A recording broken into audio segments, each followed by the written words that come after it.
Estamos ya en Romanos 8, seguimos ahí. Ustedes pueden notar este texto que es absolutamente maravilloso. Veamos vamos a leerlo directamente. Vamos al versículo 23. Hemos leído específicamente desde el 19. El anhelo ardiente de la creación es aguardar la manifestación de los hijos de Dios, porque la creación fue sujetada a vanidad, no por su propia voluntad, sino por causa del que la sujetó en esperanza, porque también la creación misma será libertada de la esclavitud de corrupción a la libertad gloriosa de los hijos de Dios. Porque sabemos que toda la creación gime a una, y aún están dolores de parto hasta ahora. Y dice, y no solo ella, sino que también nosotros mismos que tenemos las primicias del Espíritu, dice, nosotros también gemimos dentro de nosotros mismos, esperando la adopción, la redención de nuestro cuerpo, porque en esperanza fuimos salvos. Pero la esperanza que no se ve no es esperanza, porque lo que alguno ve, ¿a qué esperarlo? Pero si esperamos lo que no vemos, con paciencia lo aguardamos. Bueno, como ustedes pueden darse cuenta, esta aquí es un anhelo maravilloso que los creyentes tienen, los verdaderos creyentes tenemos, en que Cristo venga, ¿no es cierto? Y decimos, Abba Padre, ya ven Señor Jesús, ¿no? O no sé cuántos de ustedes estén pensando eso, ¿verdad? Este mundo no les va a dar absolutamente nada, y si nos los da con un alto costo, ¿no es cierto? Así que podemos observar aquí en este pasaje su maravillosa riqueza, su diversidad, tomando interesantes términos griegos que aquí vemos, y prácticamente nos vamos al grano ahí. A manera de introducción les hago algunos comentarios, casi para irnos al grano, ¿no? Como les dije la semana antepasada, la palabra gemidos también se traduce como suspiros en algunos pasajes bíblicos. Gemidos también se traduce como suspiros, es la palabra stenazo, la forma verbal, y estanokmosis, el sustantivo, y en el léxico griego realmente se refiere o se define como los gemidos a causa de una circunstancia indeseable.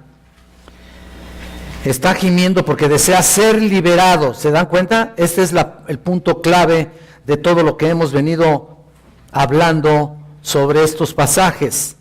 Está gimiendo porque desea ser sacado de esta situación, de su dilema actual. ¿Te das cuenta? Está gimiendo a causa del sufrimiento y el dolor que tiene que ser relevado. En otras palabras, que tiene que ser cambiado. Y se utiliza, por ejemplo, en Hechos 7:34, donde leemos ciertamente, no lo busquen, se los leo, ciertamente he visto la aflicción de mi pueblo que está en Egipto, y he oído su gemido, y he descendido para librarlos.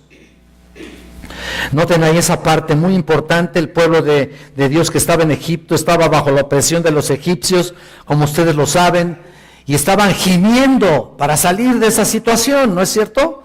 Estaban gimiendo y se vieron obligados a ser allí esclavos y trabajar muchísimo tiempo y estar allí, fabricar ladrillos y a estar como subyugados básicamente por el pueblo de Egipto, y era una vida muy difícil, terrible. Y el Señor les dice, yo he oído su clamor, he oído sus gemidos o sus suspiros, como le quieran llamar, y he bajado para librarlos. Y ya saben ustedes la historia. Claro que él está hablando de Moisés ahí, que en el discurso de Esteban, esa parte que leímos de Hechos 7:34 es el discurso de Esteban antes de que fuera él lapidado, ¿no? Antes que fuera apedreado, y básicamente allí les dijo la situación exacta del pueblo de Israel. Pero ahí estaba comentando acerca de cómo Dios finalmente tenía la decisión de librarlos del yugo de los egipcios. Y bueno, así que ese verbo se refiere al gemido de Israel bajo la esclavitud de Egipto. La palabra también se utiliza en Marcos 7:34, no lo busquen, solo apúntenlo, que dice, y levantando los ojos al cielo, suspiró profundamente. Gimió en la Reina Valera 60 es lo que dice, pero en la Reina, mejor dicho, en la Biblia de las Américas se traduce como suspiró, pero es la misma palabra. Y le dijo efata, es decir, sea abierto. Y al momento fueron abiertos sus oídos, palabras de nuestro Señor Jesucristo.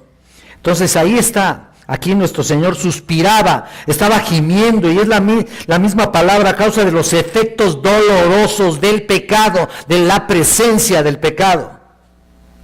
Por eso estamos gimiendo también nosotros, o cuando menos así debemos pensar, ¿no? Una circunstancia muy indeseable para Él, como lo es para nosotros. En Hebreos 13, al final de la epístola, no lo busquen tampoco, se los leo, todo lo traigo aquí en el versículo 17, 13:17, dice, obedecer a vuestros pastores. ¿Se acuerdan lo que le estaba diciendo en la mañana, no? Bueno, pero no es por conveniencia, dice, termina el versículo, y sujetaos a ellos, porque ellos velan por vuestras almas, como quienes han de dar cuenta, para que lo hagan con alegría y no quejándose. La palabra ahí, quejándose, no gimiendo, también es la misma. Se está refiriendo a la alegría que les podemos causar a los pastores, o a la pena que le podemos causar a los pastores o a los líderes. En otras palabras, no hagas que tus líderes giman. Es lo que dice ahí, No les hagas la vida imposible a sus líderes, a sus ancianos, a sus pastores. Y les recuerdo que no lo digo por mí, que quede bien claro. Eso es lo que dice el texto aquí, no se refiere a que tú te sujetes con alegría, no quejándote, no se refiere a la persona, se refiere a los pastores. Señala a los pastores, ancianos, los líderes de la iglesia, es lo que dice el alma menesterosa, necesitada de cambios. ¿No es cierto? Ahí está el punto, deseando cambiar las circunstancias dolorosas en las que a veces están las ovejas. Y saben ustedes que ahí también nosotros estamos teniendo un tiempo específico, gimiendo por ustedes, gimiendo para que ustedes estén creciendo, para que ustedes no tengan problemas en la vida, para que sus pruebas sean más fáciles de sobrellevar. ¿Se dan cuenta? Ese es el suspiro que damos. Ese es el gemido que damos. Eso es lo que queremos hacer con ustedes. Y realmente no es para no es para que tengamos un mérito en particular, es porque el Señor llama precisamente a quienes considera que deba pastorear, que deba gemir por las almas, que deba gemir por el pecado, o sea, por los cambios, por la situación dolorosa en la que estás viviendo, que estás rodeado de pecado. En ti mismo, ¿no? En nosotros mismos. Es lo que dice el alma menesterosa. Ahí está. Y así es precisamente como se utiliza la palabra en el texto que tenemos aquí ante nosotros, que hemos leído. En Romanos 8 vemos gemir. Aquí lo vimos por primera vez en el versículo 22. ¿Se acuerdan ustedes que estuvimos hablando que toda la creación gime? Ahí está. Porque le gustaría tener un cambio de condición. El versículo 23 también, vean, nosotros también gemimos dentro de nosotros mismos porque queremos la liberación de las circunstancias actuales, ¿no es cierto? Ahí está. Y el versículo 26 aquí, más adelante, también el Espíritu Santo intercede por nosotros con gemidos indecibles. Ahí está también el Espíritu Santo haciéndolo. Que estudiaremos más adelante incluso, pero en estos casos existe un descontento y es muy normal y debe ser muy normal, debiera ser muy normal, pero no normal para la gente común y corriente, aquella que no conoce a Cristo, ¿no es cierto? Es un descontento real, un descontento con la circunstancia que que sucede actualmente en tu vida y que estás batallando a cada momento, enfrentándote con diferentes y diversas circunstancias de pecado con otras personas. Así que la creación quiere un cambio, los creyentes quieren un cambio y el Espíritu Santo también quiere un cambio.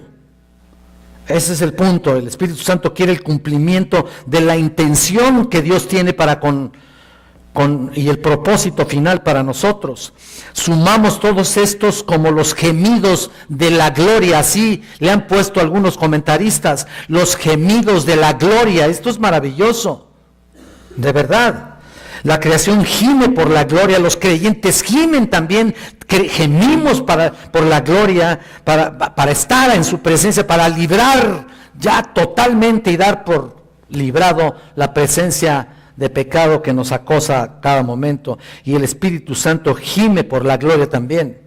Y la semana antepasada estuvimos hablando que toda la creación sufre, el universo entero se ha visto acosado por la caída. En otras palabras, incluso acosado y afectado principalmente por la caída, ¿no es cierto? Está todo como está por el pecado. Todo lo que ves mal es por el pecado. Por eso la creación gime, porque guarda la manifestación de los hijos de Dios, que está en el versículo 19 que estamos viendo aquí, y este será por supuesto el regreso de Jesucristo cuando seamos manifestados con Él en gloria. Y aquí tenemos que acomodar las cosas de una manera escatológica bien lo más perfecta posible, cuando todo el universo va a ver nuestra forma glorificada. Un día todo el universo lo va a ver, todo el mundo.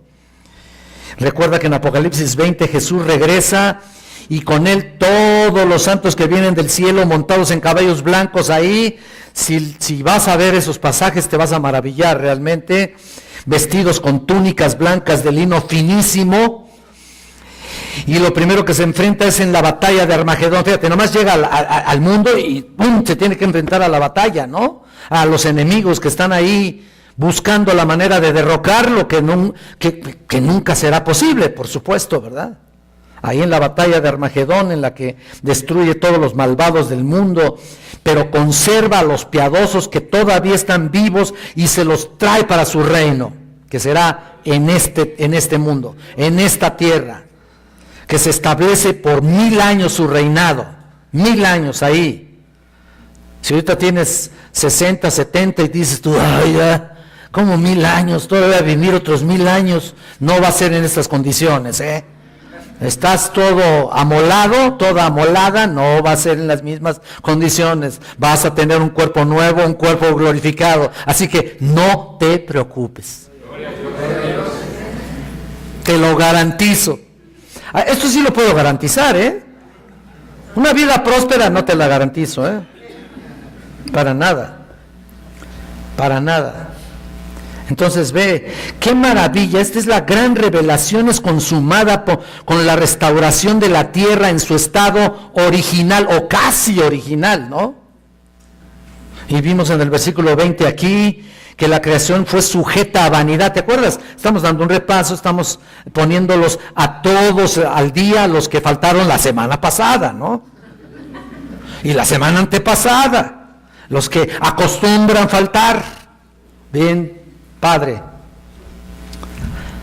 no importa. Yo digo, no importa para mí, a mí no me importa. No es cierto, sí me importa, realmente me importa muchísimo.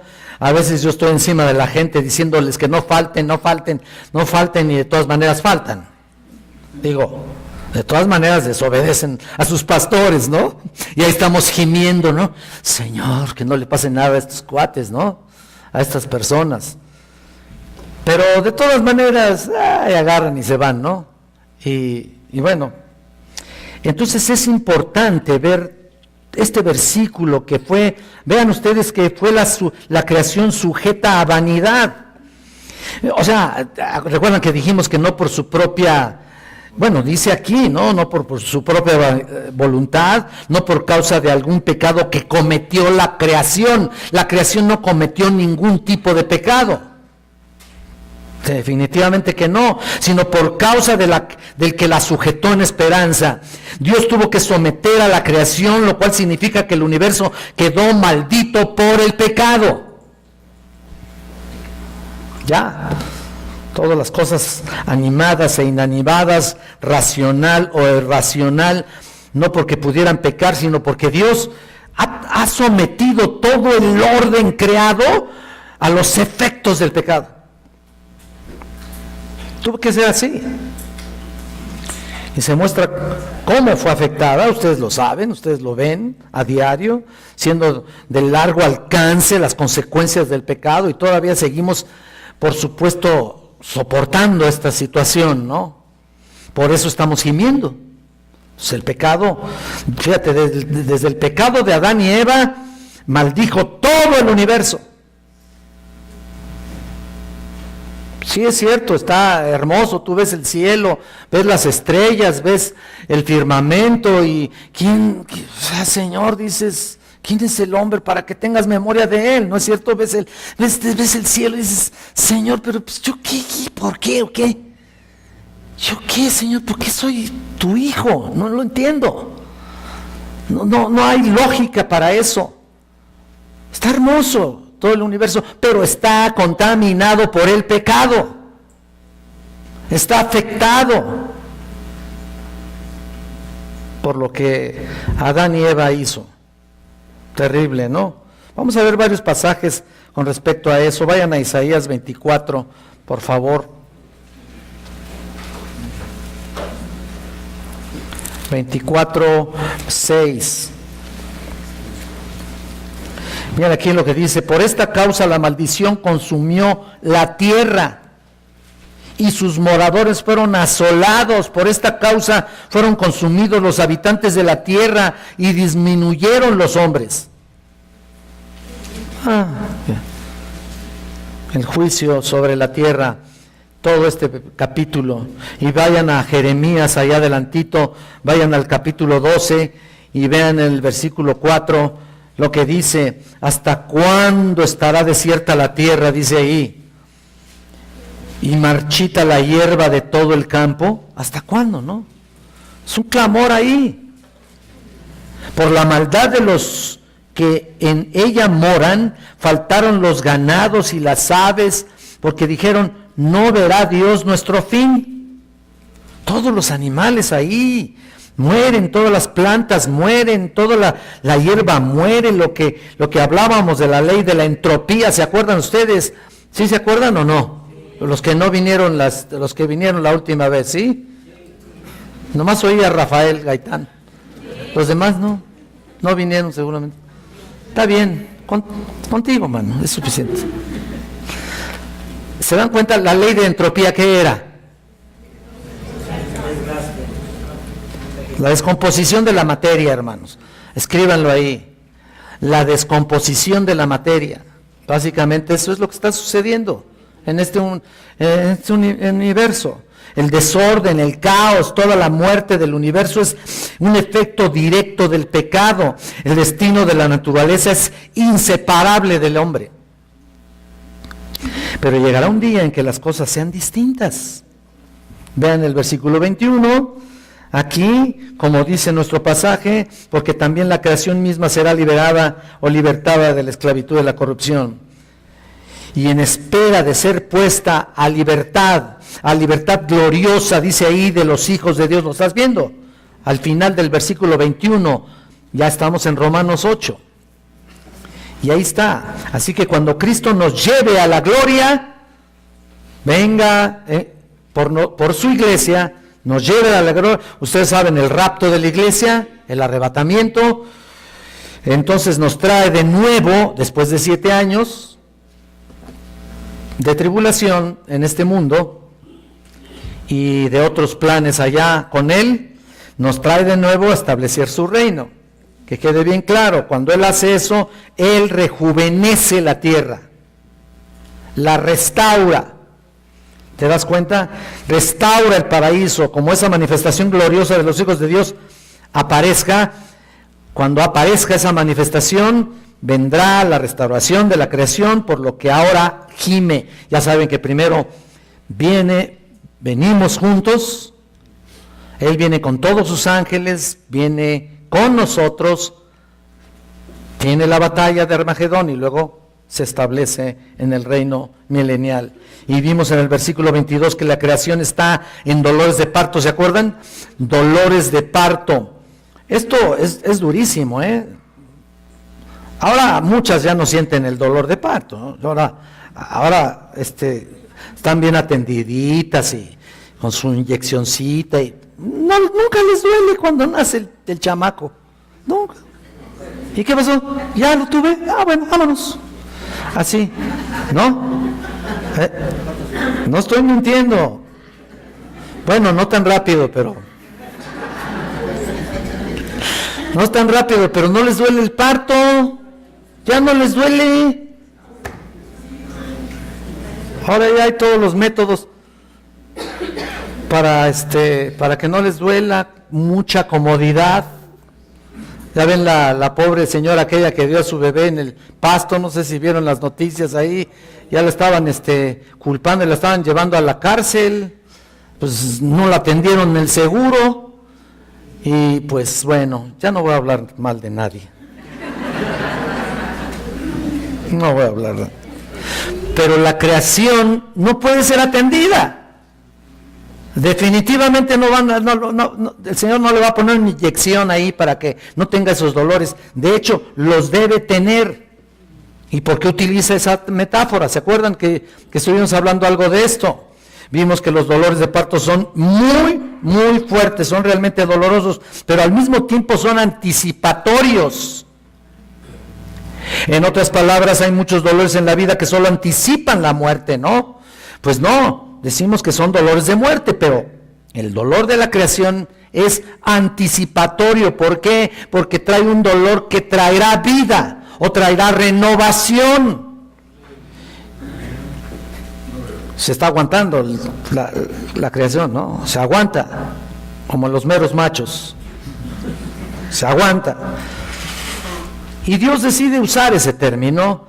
¿Por qué? Porque sabe que el dolor de la creación es un dolor de anticipación de la vida gloriosa que vendrá en la manifestación gloriosa de los hijos de Dios.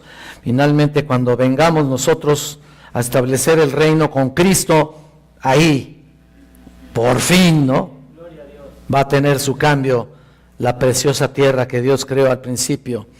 Si ves el primer capítulo de Joel, no lo vayas a ver, nomás apúntalo, vas a leer sobre la maldición de la creación también ahí. El campo se arruina, la tierra se arruina, la tierra está de luto, el grano está arruinado, la vid está seca, el aceite falla y así sucesivamente.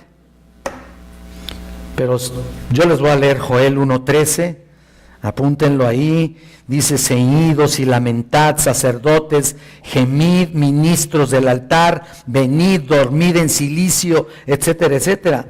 Y esto demuestra que la maldición ha devastado la tierra, ha devastado todo. Pero si regresamos a Romanos 8:22, se dan cuenta, termina con una nota de esperanza ahí. Ahí está la esperanza en Romanos 8:22. Ahí está. Al final será la liberación.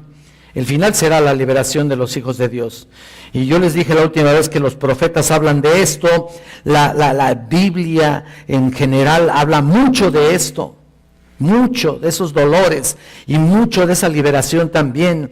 Ellos escriben sobre una serie de lugares. Algunos no pudimos leerlos. Hay un texto de Isaías 34.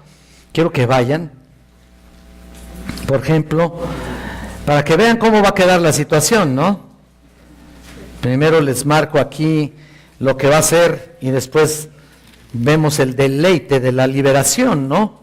Isaías 34, versículos del 1 al 3 dice: acercaos naciones, juntaos para oír, y vosotros pueblos escuchad, oiga la tierra y cuanto hay en ella, el mundo y todo lo que produce, porque Jehová está airado contra todas las naciones e indignado contra todo el ejército de ellas, los destruirá y las entregará al matadero, y los muertos de ellas serán arrojados y sus cadáveres se levantará hedor, y los montes se disolverán por la sangre de ellos. Está hablando de la batalla aquí de Armagedón. Aquí está hablando de la batalla de Armagedón. Se los digo de verdad, ¿no? Ahí está. No tiene precedente. Mira lo que describió también del cielo, el 4. Y todo el ejército de los cielos se disolverá y se enrollará los cielos como un libro y caerá todo su ejército como se cae la hoja de la parra y como se cae la de la higuera. ¡Qué tremendo! Esto se describe también en el libro de Apocalipsis, en el tiempo de la tribulación también. También hay ese tiempo, o sea que no solamente el tiempo de la tribulación será devastadora, sino que cuando llegamos con Cristo a establecer el reino milenial, por supuesto tiene esa batalla. Vean el 5 y el 7, al 7, porque en los cielos se embriagará mi espada, he aquí que descenderá sobre Edom en juicio y sobre el pueblo de mi anatema. Llena está de sangre la espada de Jehová, engrasada está de grosura de sangre de corderos y de machos cabríos, de grosura de riñones de corderos, porque Jehová tiene sacrificios en Bosra y grande matanza en tierra de Edom, y con ellos creará búfalos y toros con becerros, y su tierra se embriagará de sangre y su polvo se engrasará de grosura. Qué tremendo aquí, nota aquí el Señor, un día terrible de aquí sucederá. Un lamento, un grito de dolor. Y el 9, mira, y sus arroyos se convertirán en brea, y su polvo en azufre, y su tierra en brea ardiente. No se apagará de noche ni de día, perpetuamente subirá su humo, de generación en generación será asolada, nunca jamás pasará nadie por ella. Ahí está. Mucho más, todo el capítulo, ¿no? Esa es la tremenda descripción que Dios está limpiando el orden creado. En ese sentido tiene varias facetas, e Isaías no desarrolla las facetas cronológicas, pero en primer lugar la destrucción de la situación actual tal como la conocemos. Esto sucede durante la tribulación, cuando nosotros no estemos aquí. La iglesia no estará aquí. Por supuesto, se puede leer la forma secuencial tiene una forma secuencial a partir de Apocalipsis 6, incluso se va hasta el 19, tiene una secuencia ahí clara al respecto, una tras de otra, así, simplemente detalla paso a paso a medida que el actual orden creado es destruido, y luego de la inauguración de una fase que es la tierra restaurada, que será en la condición, cuando sea la condición milenaria. Y ahí está, existirá la tierra restaurada 1000 años, como dije, después del cual todo el asunto es totalmente deshecho. O sea, después de que pasan los 1000 años, en realidad todo el universo también es deshecho. O sea, tú dices, entonces, ¿para qué restauró, no? Todo eso. Es una restauración porque Él va a venir a reinar. Y todo está restaurado. En el momento en que Él viene aquí y restaura toda la tierra, pues obviamente para que no va a venir a reinar en un mundo tan terrible, ¿no? Y imagínate nada más lleno de pecado y lleno de maldad y tan terriblemente profanado. Él viene y restaura el tiempo que va a estar aquí, pero después de eso, en ese momento todo lo que ha recreado para el milenio terminará siendo destruido. Los elementos ardiendo, está escrito en 2 de Pedro, vayan por favor conmigo, los elementos ardiendo serán deshechos. Miren por favor, 2 de Pedro, capítulo 3, versículo 10.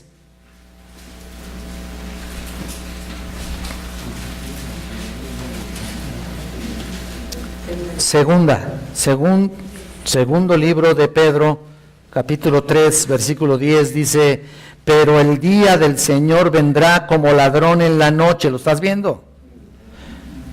En el cual los cielos pasarán con gran estruendo y los elementos ardiendo serán deshechos, y la tierra y las obras que en ella hay serán quemadas.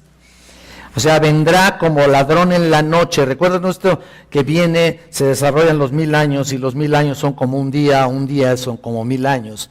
Realmente pasan los 1000 años y viene este terrible estruendo. Probablemente cuando dice grande estruendo, tiene la idea de que el universo estallará. Todo el universo va a estallar. Será prácticamente incinerado en una reacción atómica, dice el pastor MacArthur, en una reacción atómica en cadena para desintegrarlo todo y así establecer lo que entendemos por una nueva cielos y no nueva tierra, que es la nueva Jerusalén, después de los 1000 años. Lo que nos da a entender que todos los átomos, neutrones, protones y electrones que existen se desintegrarán para luego que Dios vaya a crear un nuevo cielo y una nueva tierra. Ahí está. Ustedes lo pueden ver en Apocalipsis 21. Luego apúntenlo, chéquenlo, y todo es lo que los profetas como Isaías están viendo, están mirando, están profetizando, están escribiéndolo, anticipando a su pueblo y anticipándonos a todos nosotros de lo que tendrá que suceder irremediablemente. Ahí está, la tierra es restaurada temporalmente al inicio del milenio y terminando el milenio viene luego el gran juicio. O sea, son facetas muy importantes que tienes que ver escatológicamente. Termina el milenio y empieza ahí el gran juicio del trono blanco. Eso es para condenación. Ahí no vas a estar tú. No vas a estar tú, ni yo. Para nada. Es un juicio de condenación para todos aquellos que han escuchado el Evangelio y no se han querido comprometer con Cristo, no se han querido comprometer con la verdad, no se han querido comprometer con el verdadero Evangelio. Finalmente, ahí el Señor los va a juzgar en el juicio del gran trono blanco, y no me da gusto, me da mucha tristeza. Por supuesto que me da mucha tristeza, pero esos son los tiempos escatológicos que Dios tiene programado. Así que imagínate nada más, que quede bien claro, tiene dos fases. La tierra es restaurada temporalmente en el inicio del milenio, terminando el milenio viene el gran juicio del gran trono blanco, y por supuesto de ahí viene una creación totalmente nueva después de que el Señor destruya el universo en su totalidad. Ahí está. Cuando lees los pasajes del Antiguo Testamento sobre la nueva tierra y el nuevo orden, algunos de ellos reflejan la tierra restaurada y sus condiciones milenarias. Todo lo que veas cuando hay tierra ahí nueva, en realidad están reflejando básicamente las condiciones milenarias en el Antiguo Testamento, y algunas de ellas se refieren a los cielos nuevos y tierra nueva en su perfección eterna, y Pablo en Romanos 8 nos está profundizando en esas distinciones de escatología para que entendamos realmente lo que el Señor va a hacer. Él no está haciendo lo que hace el libro de Apocalipsis, él simplemente, o sea, en detalle, ¿no? Apocalipsis lo describe en detalle y se va al punto y pum, pum, pum. No, él simplemente escribe acerca del gemido que hay aquí, del cual estamos todos involucrados aquí. El gemido para diferentes condiciones, ya te dije, la creación, luego los creyentes y luego también el Espíritu Santo gime a uno. Ahí está.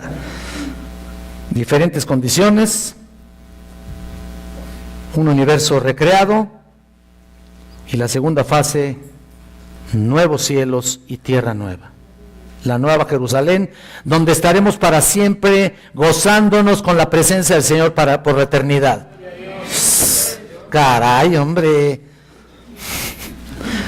¿No se acuerdan que dice, ya no habrá más mar, ya no existirá el mar, ni las estrellas caerán? O sea, cuando vienen las estrellas van a caer, está refiriéndose básicamente a la tribulación.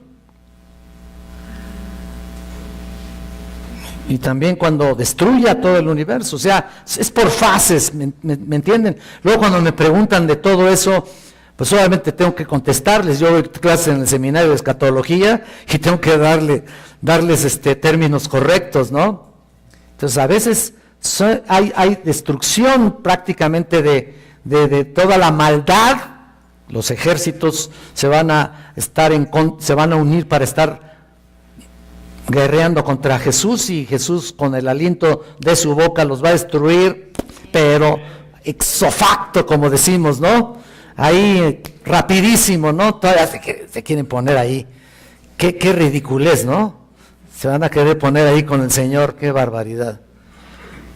Pero obviamente ya ha pasado los 7 años de tribulación, y hay una serie escatológica ahí del anticristo, el falso profeta y Satanás. ¿Cómo van a ser? Satanás va a ser atado 1000 años, todo ese tiempo, aunque vaya a haber maldad así oculta, pero va a ser atado 1000 años ahí.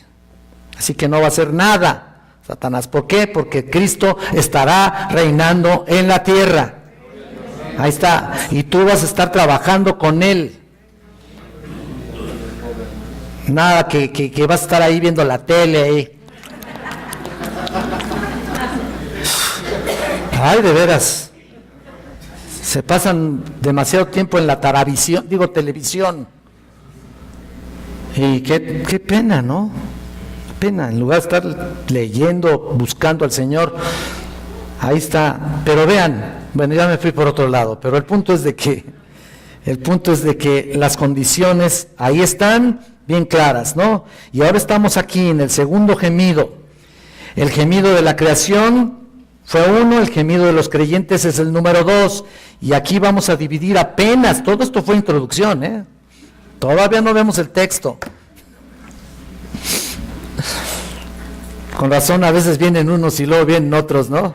Dicen, no, pues me echo la introducción, la segunda parte en 2 semanas, al cabo, pues todavía va a seguir con eso.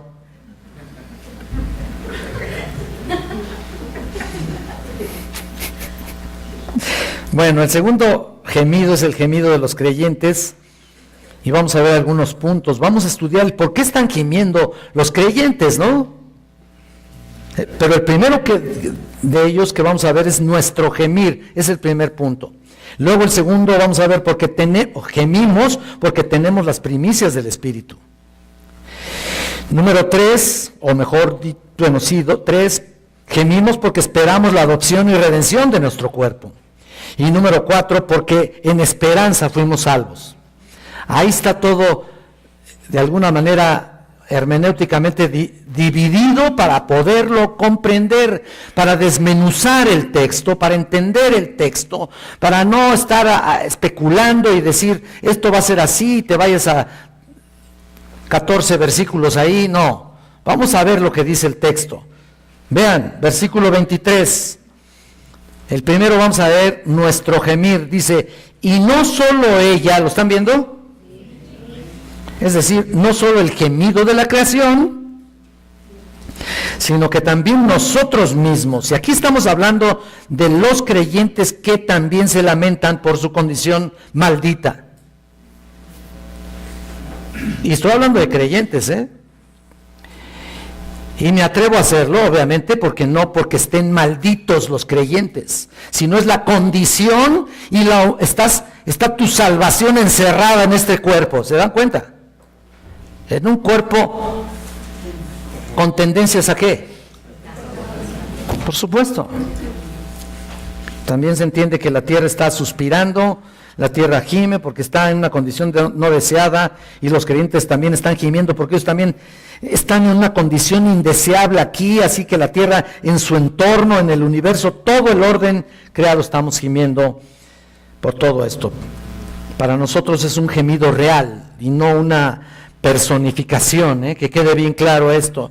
Es un gemido auténtico porque sentimos personalmente el impacto del pecado, y no me dejarás mentir, por supuesto, porque cada día, todos los días, cada segundo de tu existencia estás realmente con ese peligro de pecar. ¿O no? Todos los días, cada instante. Llega un pensamiento, llega otro, y viene una situación, y te sale por los ojos alguna cosa, y ves alguna tontería, oyes algún chisme, dices alguna tontería, Por todos lados, ¿no? Hasta por los poros aquí de la piel. Caray, ahí estamos, así estamos. Pero queremos sacarlo de nuestro cuerpo, queremos enviar el pecado afuera, ¿no es cierto? Nos gustaría sacarlo de nuestro cuerpo, ¿no? Y eso nos lleva de nuevo a Romanos 7. Vayan a Romanos 7. Y un versículo muy familiar me parece muy importante hacerlo notar en este momento. Muy familiar, a la que venimos a menudo, versículo 24, ¿lo tienen ustedes? Fíjate lo que dice, miserable de mí. ¿Qué quiere decir eso? Pablo se tuvo a sí mismo en una condición más baja, en la peor de las condiciones, solo que no era capaz de adaptarse a ella. No era capaz de adaptarse a ella por una simple razón, se veía a sí mismo en la peor de las miserias. Por eso dijo él, ¿quién? Como un clamor, así, a un grito, ¿no? Desesperado. ¿Quién me librará de este cuerpo de maldición? ¿Quién? Obviamente él sabe quién, ¿verdad? Pero Pablo estaba gimiendo en su vida cristiana ahí, porque veía en él estas miserias, veía el pecado y se quejó al respecto. Y todos y cada uno de nosotros, aquellos que tenemos a Cristo en nuestra vida, debe ser la misma situación. Porque si no te quejas del pecado, entonces te adaptas a él, ¿no? Si no te quejas, pues estás re a gusto, ¿no? No pasa nada. Vamos a darle chance al cuerpo, ¿no? ¿Será así? Claro que no. Estamos agobiados y es una pesada carga en la que estamos cansados y una condición indeseable que cada día nos debilita si hacemos caso. Roba nuestra alegría, roba nuestro gozo, nuestra utilidad.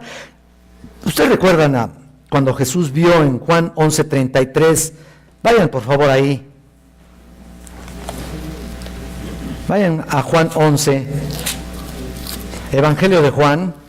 Obviamente la epístola no tiene 11 capítulos. Juan vio así la hermana, a María, la hermana de Lázaro. Vayan ahí, 11:33. Mira lo que dice aquí. Jesús entonces, al verla llorando y a los judíos que la acompañaban también llorando, se estremeció en espíritu y se conmovió. Mira, él estaba viendo a todos los judíos que estaban ahí llorando, estaban llorando con ella también. Y Jesús se estremeció, dice ahí, en espíritu. ¿Qué es esto? ¿Qué quiere decir se estremeció? Mira, esto es muy importante saberlo para darnos cuenta precisamente del pecado. Aquí Jesús no se está conmoviendo por lo que veía. Estremecerse es una palabra griega que se aplica al enojo, se aplica a la indignación. Apúntenle ahí, por favor. Se estremecía. Jesús estaba estremecido y conmovido, pero por la tristeza superficial de las personas que estaban ahí. Las personas que mostraban incredulidad por la resurrección. Ahí estaba Lázaro muerto, ¿no? Y Jesús se estremecía por ver la incredulidad en los demás. Es decir, los judíos ahí reunidos actuaban como paganos carentes de la esperanza de la resurrección. Entonces ahí Jesús gemía, se estremecía y se conmovía por el pecado que veía. Porque la paga del pecado es muerte, la muerte es por el pecado, y estaba ahí él ahí viendo todo eso. El pecado es el culpable, y él se sintió profundamente conmovido y preocupado, por supuesto, por los demás. No estaba llorando con falsos alaridos como los demás. ¿Sabían ustedes que los judíos citaban así, alquilaban señoras a que estuvieran llorando ahí por un sepelio o algo así? ¿Sabían? Les daban su lana. Así que cuando te falte chamba ya sabes, ¿no? Mira, su lana ahí, iban al sepelio.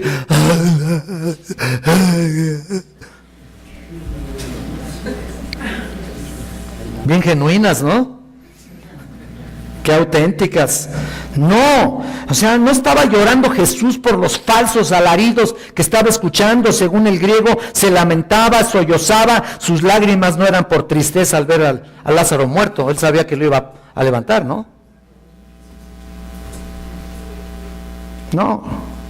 Su gemir, su angustia era por la condición de pecado que le rodeaba. Él mostró una indignación santa por la desolación y muerte que veían los demás. Por eso utilizamos la palabra aquí, así, estremecimiento, gemido, o tembló por tanta incredulidad, pues, si te gusta más. ¿Tú crees que eran creyentes? ¿Tú crees que les dolía que estuviera Lázaro ahí? ¿Qué va, hombre? Ese es nuestro gemir. Este debe ser todas las actitudes que tengamos en relación a una Espíritu Santo, una posición santa, genuina, auténtica, va a ser de dolor por lo que estás viendo, por lo que estás oyendo. Tú vas a las casas con tus familiares, mira, o sea, qué lindo estar con los familiares, ¿no? Pero ves su situación y te quieres salir más rápido de como llegaste. O sea, los ves y estos pobres, pobres de veras, desventura, qué lástima se siente por tanta gente incrédula que no quiere saber nada de Jesucristo y se creen todavía que están cerca de Dios. Por favor, ¿en qué sentido? ¿En base a qué? A mi religión, a su religión. ¿Cuál religión? ¿Cuál religión? Jesús estableció una sola, un solo camino, una sola vida, no hay otro. Nada de que todos los caminos nos llevan a Roma, todos los caminos nos llevan a Cristo. He oído a tanto falso ahí hablar de eso, qué terrible. Entonces ahí está la indignación tan terrible que Jesús sentía, y no eran familiares de ellos, de él. ¿Cuántos familiares incrédulos tienes que les has hablado y hablado y hablado y hablado y no quieren nada? O te dan el avión, ¿no? Ya mero. Tú sigue ahí, a ti te hace bien. Te la voltean, Pues sí, está bien, también me hace bien. A ti, qué perdido estás, ¿no? Número 2, en segundo lugar, gemimos. ¿Por qué? Porque tenemos las primicias del Espíritu. Si regresamos a nuestro pasaje, vemos eso también. Aquí estamos en este mismo versículo, en el versículo 23, las primicias del Espíritu. Y vemos el tipo de actitud que los creyentes tienen y el pecado que hay en ello. Gemimos, nos sentimos con este dolor por eso, porque tenemos las primicias. ¿Qué significa esto? ¿Qué significan las primicias del Espíritu? Bueno, significa que tenemos la garantía del Espíritu. En otras palabras, la presencia del Espíritu. Y eso es lo que nos hace gemir. Si no fuera por el Espíritu, mira, no gemirías nada. Te daría lo mismo, ¿me entiendes? Te daría lo mismo que Chona y Juana anden ahí en pecado, revolcándose en el estiércol. Te da lo mismo. Por todos lados. No te duele lo que está sucediendo en este mundo.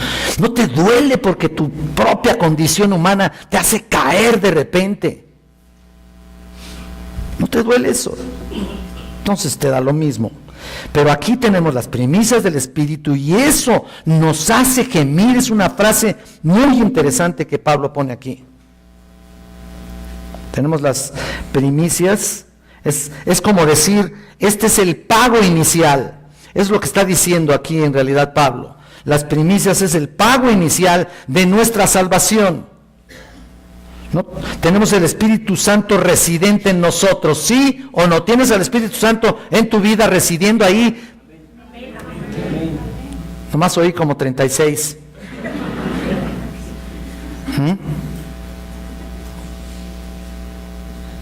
¿Cómo ven? Rápido los conté. Pero qué terrible. Mira, si no tienes esa convicción, el Espíritu Santo ha establecido su residencia en nuestra vida. Esas son las primicias del Espíritu. Él es uno con nosotros. Él se une al Señor como un solo espíritu. Es decir, cuando decimos que tenemos a Cristo en nuestro corazón, en realidad tenemos el Espíritu Santo. ¿Te das cuenta? Y esa es la idea, es por eso que gemimos. Si no tuvieras ahí el Espíritu Santo, pues todo te importaría poco, ¿no? Que el mundo ruede. Pero una vez que nos hemos convertido, nos hemos transformado por el medio del Espíritu Santo y toma nuestra residencia en nosotros y poseemos sus primicias, entonces el Espíritu Santo nos hace gemir por el pecado. Así que el Espíritu Santo es una garantía para ti y para mí, y eso crea conflicto. No sé si me comprendas, no sé si me entiendas, no sé si me dé explicar. Crea conflicto en medio de este mundo de podredumbre que vivimos. Es decir, el poder y la presencia del Espíritu Santo en nuestras vidas transformadas nos da deseos sagrados, nos tiene que dar deseos santos, nos tiene que dar deseos puros. No lo tenemos ahí, ya lo tenemos ahí como de adorno, ¿no? ¿O para qué lo tenemos el Espíritu Santo? ¿Para qué? Para convicción de pecado. Y para que seas más santo, más puro cada día. Ahí está, por eso está. Entonces nuestra vida espiritual debe reflejarse una vida de pureza. Pero cuando tienes ahí el Espíritu Santo todo debilitado, frío, ahí opacado, contristado, ¿qué pasa? ¿Ves lo que está sucediendo? ¿Qué? Decidimos, hacemos cosas fuera de la voluntad de Dios. Porque todavía no comprendemos que si tienes al Espíritu Santo, tienes que recibir una guía de Él. Una guía de Él por medio de su palabra. Jesucristo dice: mis palabras son espíritu y son vida. Nos alejamos de esos deseos santos y puros y hacemos o decimos cosas fuera de Él. No queremos el consejo de Dios, no buscamos el consejo de Dios, nos hacemos autosuficientes como si fuéramos a decidir, como si fuéramos independientes.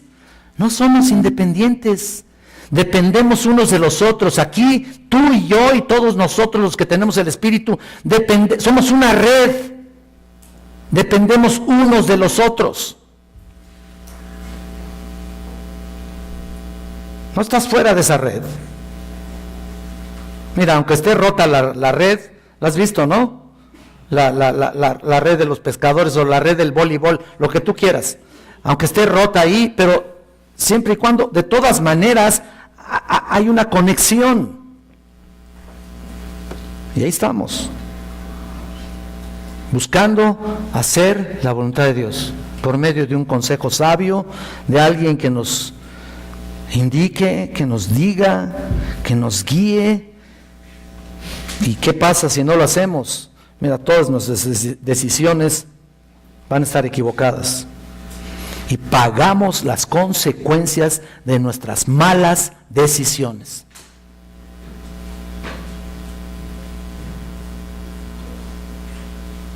Qué pena, ¿no? Porque Él quiere controlar. Fíjate, el Espíritu Santo es Dios y quiere controlar tu vida y quiere hacer que tú camines por veredas correctas, auténticas, guiadas por Él en su palabra bendita. Cuando no quieres nada de eso, ¿qué sucede? Deja a un niño ahí al garete, como decimos, ¿no? En mi tierra, deja un niño ahí suelto. a ver qué va a pasar con él. Mira, mis nietos nomás los descuidamos tantito y ya están haciendo ¡guau!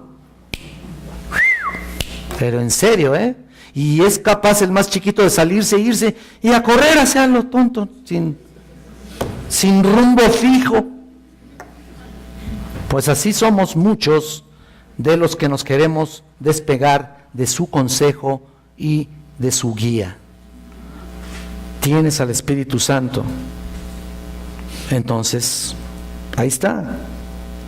Los incrédulos no gimen, solamente los cristianos. Los incrédulos no, porque están bien adaptados a este sistema. Y no gimen porque ellos mismos están inmersos en este pecado. Porque no se quejan de eso, porque viven en un estado permanente de esclavitud de pecado. Tú no. Tú y yo ya salimos de eso. Ya dejamos atrás aquello. Ellos viven para cumplir sus deseos pecaminosos, pero tú y yo tenemos las primicias del Espíritu, como una garantía verdadera de que vas a ser guiado por Él. Y si no lo haces, pagas las consecuencias, me digas lo que me digas.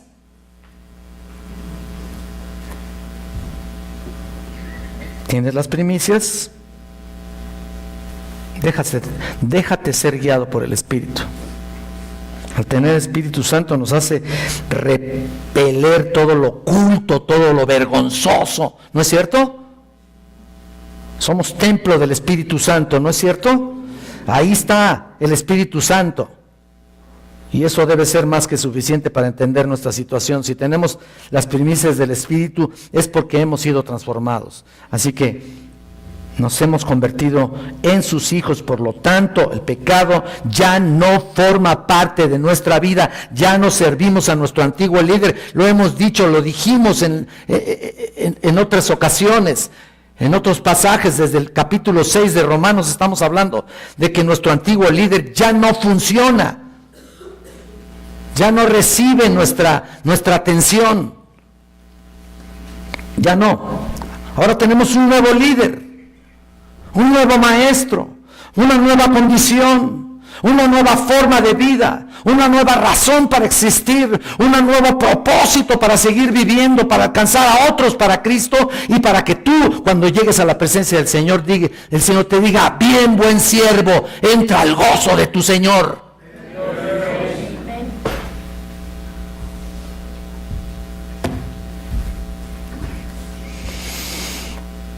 Somos extranjeros en tierra ajena y todo lo que venga a nosotros, Dios te ha dado las facultades, Dios te ha dado las herramientas, te ha dado los dones, te ha dado el fruto del Espíritu, te ha dado todo, de manera que no tienes ninguna excusa para no gemir. Quisiera de veras que pensaras esto: tienes que gemir por ese pecado que está constantemente buscándonos, por esos dardos del fuego del maligno que están sobre nosotros, por esas caídas que están ahí tocando a nuestra puerta, por esa tentación, por esas concupiscencias de la carne que están encima de nosotros y que en cualquier momento te van a hacer caer. Por eso gemimos, porque nuestra vida lo reclama ese cambio, reclama esa nueva situación, reclama esa nueva constitución, reclama ese nuevo cuerpo glorificado, esa nueva forma, un nuevo sistema molecular, así lo designo yo, no lo dice la Biblia, un sistema diferente, nuevo, un sistema diferente, molecular diferente en nuestro cuerpo. No va a ser con los mismos sistemas sanguíneo que tenemos, va a ser un cuerpo nuevo, suficientemente para reinar aquí 1000 años con Cristo y suficiente para estar en su gloria eterna para siempre. Porque si llegas con este cuerpo, te fundes, pero ya no puedes estar en la presencia del Señor con este cuerpo. Por eso Cristo te va a dar un cuerpo nuevo, glorificado. Gime por tu pecado y espera la presencia del Señor, que pronto vendrá.